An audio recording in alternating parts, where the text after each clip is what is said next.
Je suis Nicolas Fafiotte, créateur couturier à Lyon, originaire d'Oyonnax dans l'Ain. C'est une ville vraiment industrielle, industrielle, technologique, mais en même temps, tout autour, voilà, c'est la forêt luxuriante, les lacs, les rivières, c'est ce qui me plaît. Dans l'Ain, je suis plus au calme. Après, il y a plein d'autres trucs, Il y a des industriels qui travaillent pour les plus grandes sociétés aujourd'hui, qui travaillent pour Vuitton, pour Hermès, enfin voilà. Et en fait, ces gens-là, je les ai côtoyés sur un banc d'école. Le premier défilé, c'était Oyonnax, où j'ai travaillé sur le thème des contes de fées. Et en fait, j'ai fait ce premier défilé qui m'a un peu... qui m'a donné confiance en moi plutôt. Et après, je me suis lancé 2 années plus tard. Souvent, on imagine que le créateur de mode, c'est un mec un peu farfelu, un peu hystérique, alors qu'en fait, c'est un métier difficile, avec de la vraie rigueur. On doit suivre un corps, on doit l'embellir, et c'est pas forcément simple. La matière que j'aime travailler, c'est la dentelle.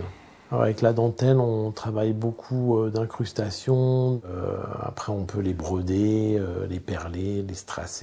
Il y a des vraies entreprises en région Rhône-Alpes qui sont forts, quoi. Enfin, qui sont vraiment des belles entreprises. Et en fait, je trouve que c'est un peu dommage de faire travailler la Chine, alors qu'en fait on a tout sur place, quoi. Je pense que les gens aujourd'hui, ils ont besoin d'honnêteté, de gentillesse, ils aiment le service. Nous, avec les clientes, on entretient une relation presque amicale. Je les conseille par rapport à leur silhouette, par rapport au cadre de leur mariage ou de leur soirée, voilà. Au premier rendez-vous aussi, je dessine, c'est-à-dire en fait, je fais vraiment voir aux clientes les formes qui seraient adaptées à leur silhouette. Après aussi, on essaye des modèles, des protos, mais c'est vrai qu'il y a une grosse partie dessin. À la fin, c'est un peu le stress. Donc du coup, on est aussi là pour les calmer. Et après, en fait, on a la phase d'excitation où en fait, elles découvrent vraiment leur modèle presque fini. Le truc qui m'a quand même bien fait décoller, c'est ma rencontre avec Sylvie Tellier. Je lui ai fait une robe en 3 jours, elle est devenue Miss France. Elle revient avec sa couronne en me disant « Ouais, c'est moi qui suis élue ». J'ai fait des tenues pour Isabelle Delebel et Olivier Schoenfelder pour les JO. Et quand ils sont devenus champions du monde, c'était avec mes tenues aussi. Donc ça, c'est des belles rencontres. Après, j'ai eu la rencontre avec Amel Bent. Je lui ai fait son zénith, en plein zénith, elle a hurlé mon nom. Enfin voilà, parce que c'est de la vraie complicité avec les gens. Je me suis posé la question il n'y a pas très longtemps. Quand mes parents bossaient comme des dingues, je me disais, j'aimerais pas faire ça.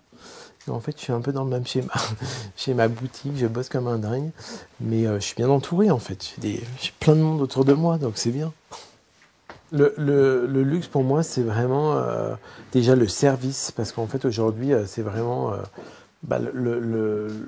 c'est le service, le temps, la simplicité, c'est pas forcément le luxe à tout prix. Après, en fait, nous, pour nos 10 ans, on a refait notre boutique. Moi, j'avais vraiment envie que les clientes, elles se sentent comme dans un appart, en fait, chez elles. Mes projets les plus proches aujourd'hui, là, en fait, on est en train de travailler sur les Miss France. Donc, en fait, nous, on a la charge d'habiller les 5 futures Miss France, on va dire. Et après, on va avoir aussi toute la phase d'accompagnement de la nouvelle Miss France. Ça veut dire qu'en fait, la nouvelle Miss France, elle a besoin de tenue. Donc souvent, en fait, pour les premières photos, les premiers plateaux télé, ça peut être nous qui l'accompagnons en l'habillant le mieux possible, quoi.